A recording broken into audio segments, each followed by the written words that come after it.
বন্ধুরা যতই মনে কষ্ট পাই, যতই রাগারাগি করি, একমাত্র স্বামী আমার খেতে চেয়েছে চিকেন পকোড়া, তাই বলে কি আমি বানাবো না? সেটা তো হতেই পারে না। আমি রেডি শেডি হয়ে চলে এসেছি চিকেন পকোড়া বানানোর জন্য। তো বাসায় যা আছে তাই দিয়ে ঘেটে বানিয়ে দেবো। তো খেলে খাবে, না খেলে চলে যাবে ঘুমাতে, কোনো সমস্যা নেই। তো আমি সেরকম একটা পজিশনে বানাচ্ছি, তার ভালো লাগলেও আমার যায় আসে না, আর খারাপ লাগলেও যায় আসে না।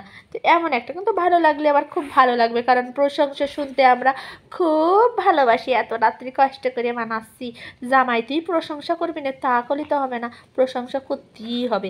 তো এই যে বানাচ্ছি, দেখেন কত সুন্দর মাখো মাখো করে বানাচ্ছি। তো বন্ধুরা আমি 2বারে ভাজ দিছি, কারণ হচ্ছে চিকেনটা একটু বেশিই ছিল, যতটুকু ছিল রাগে রাগে সবগুলো বের করে একবারে আমি ভাজতে চলে আসি, সবই ভেজে দেবো। ফ্রিজে চিকেন রাখলেই যখন সমস্যা, রাখবোই না ফ্রিজে আমি চিকেন, সবই আমি মাংস নিয়ে আসলে এক টুকরো মাংস আর বাসায় রাখবো না, ডাইরেক্ট যা থাকবে তাই রান্না করে দেবো, সব খেয়ে ফেলবো, আমার আর জ্বালা শেষ, আমার আর কোনো জ্বালাতে পারবে না তুমি। তো তাই মনে করে রান্না বান্না করা আমি একদম শুরু করে দিয়েছি। দেখেন কত সুন্দর লোভনীয় ঝাঁকানাকা ঝাঁকানাকা ভাজা হয়েছে কিন্তু বন্ধুরা, আর খেতে কিন্তু সেই হয়েছিল। আপনাদের দাদার মুখ থেকেই শুনতে পারবেন যে আসলে তার কতটা ভালো লেগেছে। তো এই যে আমি 2 খোলায় ভেজে নিচ্ছি, আর একদম চিন্তাভাবনা ছাড়াই চিকেন পকোড়াটা বানাতে পারবেন। যা বাসায় মশলা আছে, আপনার যেটা আপনি মনে হবে যে এটা দিলে ভালো হবে, একটু ঠিক সেটাই দিবেন। আর লাস্টে এই যে এইভাবে করে ময়দাটা, আমার বাসায় ময়দা ছিল না, তো এখানে বেসন আর একটু ওই যে আটাটা অ্যাডজাস্ট করেছিলাম, ময়দা থাকলে আরও খুব সুন্দর হতো।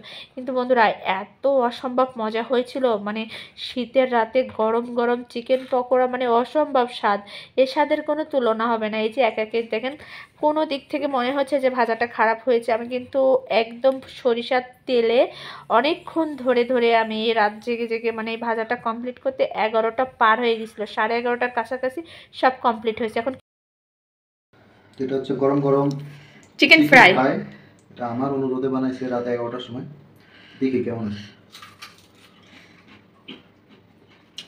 কি স্বাদে,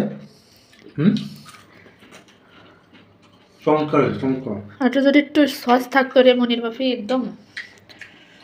রেসিপিটা বন্ধুদের বলে দিও। ভাজাটা কেমন হচ্ছে সেটা বলো। একটা ভাঙো তো দেখি।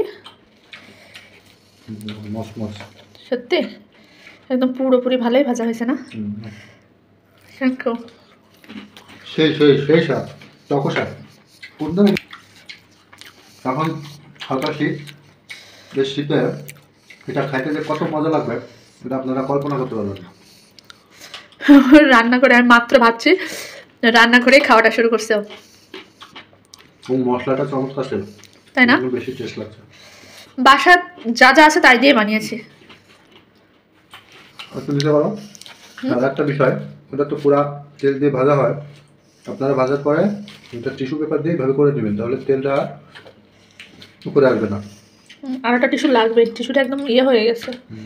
তো ঠিক আছে, সবাই আমাদের সাথে থাকবেন। ধন্যবাদ সবাইকে। ভিডিওটা ভালো লাগলে অবশ্যই আমাদের সাথে থাকবেন। শেষে চলে আসেন আমাদের। হ্যাঁ, আমার বন্ধুরা সবাই আমার খাওয়া দেখে বলে দিদি একা খাইলে হবে, সবাইকে দাওয়াত দিলাম।